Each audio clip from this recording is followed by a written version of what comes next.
Thanks, Jen. And, I think it's just so important to note in the context of our conversation that here's a system, as Jen talked about, that countries, literally whole countries, are at risk of being destroyed, of not existing anymore.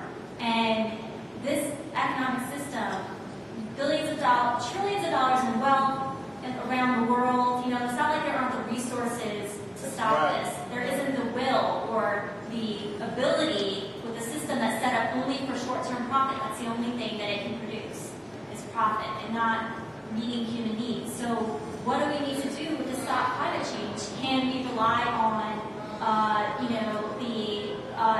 the international corporations of the world to do this? Are they capable of doing it? It's just a matter of changing their minds about it. They see the deaths of millions of people around the world staring them in the face, right? It's going to happen. Every scientist around the world saying this is going to happen. And there's complete inaction, complete inability to do anything progressive to stop this. And that just shows us why we need a new system that can stop this, a new system that's based on human needs and not on profit. And Scott Williams is going to talk about that a little bit, and particularly in the context of our discussion about youth. And we're, the kind of discussion that we're having in the movement right now. I think there's a lot of people at the social forum who are against capitalism. But what does that mean for us, and especially for youth who don't, we're a group that our perspective is that socialism is the way. We have a perspective on it.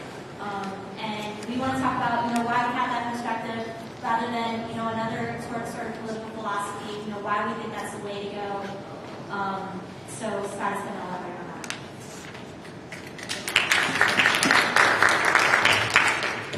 All right, comrades and friends, as we like to say. So my name is Scott Williams, and I've been fighting for socialism with fist, throwing a little left hook, for 3 years now over at UNC Chapel Hill.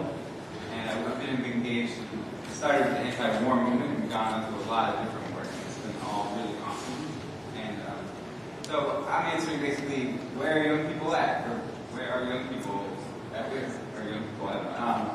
And what are they thinking about? You see, tens of thousands, probably mostly young people here this week. And where are they? What do they think about socialism? What do they think about anarchism? What do they think about all these different ideologies? Or do they even have a cohesive ideology at all? And I've been thinking about this question myself quite a bit in the last 3 years, organizing on campuses and seeing the different tendencies and seeing the different ideas of young people. And first of all, we see we're in the midst of the greatest economic crisis since the Great Depression. Especially for young people, that means a lot of things, whether it's their high school teachers getting fired, or whether their college aides being canceled, their classes are being a lot bigger, or their tuition's going up, and their quality of schools is always continually dropping. So we see that young people, they especially at the university level, or at any level really, but at the university level, young people have got to be really considering, what's the deal with this? Why do I not have a future? How can I fight for a future? So I remember seeing a recent national poll that said, the question asked, what do you think is a better economic system? Capitalism, socialism, or I don't know. And I think that the results were that 40% of young people thought that capitalism was, the bomb. And 35% of young people thought that socialism is what we needed. And then the rest didn't know. They just don't know. And we could say, what exactly do young people know about socialism these days? We're raised in an anti-communist, anti-socialist society where we think of everything we learned about the Soviet Union and everything we learned about Cuba is that they're anti-democratic, they're horrible to their people. And it takes a bit of digging, a bit of reading to really realize the truth about all that. But where are young people at? Obviously, they're questioning capitalism. It's coming up more in the classroom, it's coming up more in the media, it's coming up more. People are like, what is the deal? Why capitalism? And you see the right wing, the racist Tea Party movement pushing Obama and saying he's calling him a socialist. Maybe a lot of young people who, there are a lot of young people who voted for Obama. They're thinking, what is socialism? What is that? What is socialist? What does that even mean? So, we see it's a very unique period for young people to be organized. And we see that actually more people are interested in socialism now than have been since 1970, probably. At least that's as far as I can tell. I was born in 1980. So at university, we see it's an important side of struggle. We've seen movements at the university, whether it's anti-apartheid movements in the 1980s in about South Africa, or the anti-war movements in the 1960s and 2000s. We see the university is always an important site of struggle for youth, and young people are incredibly important in any struggle that's going to change society. And so we see that the university as an important site of struggle.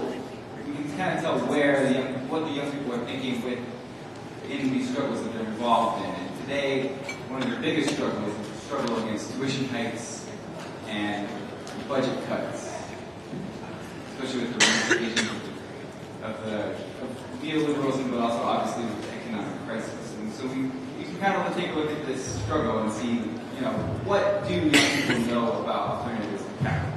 How are young people organizing against the budget cuts and tuition hikes and seeing that as an anti-capitalist struggle? And so, in the work that we've done, we built a large coalition. We've been doing a lot of work amongst national leaders for the March 4th Day of Action to defend public education. And it's an ongoing struggle against budget cuts and tuition hikes, where students from about 30 states, probably hundreds of thousands, maybe even millions of students in the United States participated in a national, basically student strike against the ongoing budget cuts and tuition hikes. We saw that as the first real sign of the student-led struggle in a long time, as far as I can remember. And so, what are these students thinking about? We see in California, we see these student occupations, and there's just a lot of anarchists, a lot of people who believe in this idea of occupy everything, demand nothing. We got to think for ourselves, what does that mean? So these students are occupying ostensibly, to oppose, they talk about capitalism, they talk about the problems of capitalism, imperialism, but they refuse to demand anything. What does that mean? I mean, any social movement, you're basically saying, hey, we want change, we want revolution or something. But, so, when we talk about, so these new young folks, when they're drawn to this kind of situationist theory, this idea that came about in the 1970s, 1960s, that pushes to make everything a spectacle. It's challenging capitalism by creating a spectacle. It's creating, it's a site for change. And it's a very infectious ideology for a lot of young people these days. I'd say that a lot of young people are pushing kind of this demand, their side is occupy everything, demand nothing ideology. How did that come about? Why don't we see more young people being drawn to the ideas of occupy everything, demand everything, occupy everything, demand the world away? So as Marxists and people who think about the need for socialism, we realize that we have a lot of work to do amongst young people. Popularize socialism, push for that, and that's what this as an organization, we realize that you have a historic role to change the world. And we realize that it's a little different than occupy everything, demand anything. It's a little different than catering to the Democratic Party, or just putting in a ballot in a few years or anything like that. We gotta take it to our leaders, take it to the bosses, and take it to the people who are super rich and run all of our universities. Say, we don't want your country club profit-driven atmosphere anymore.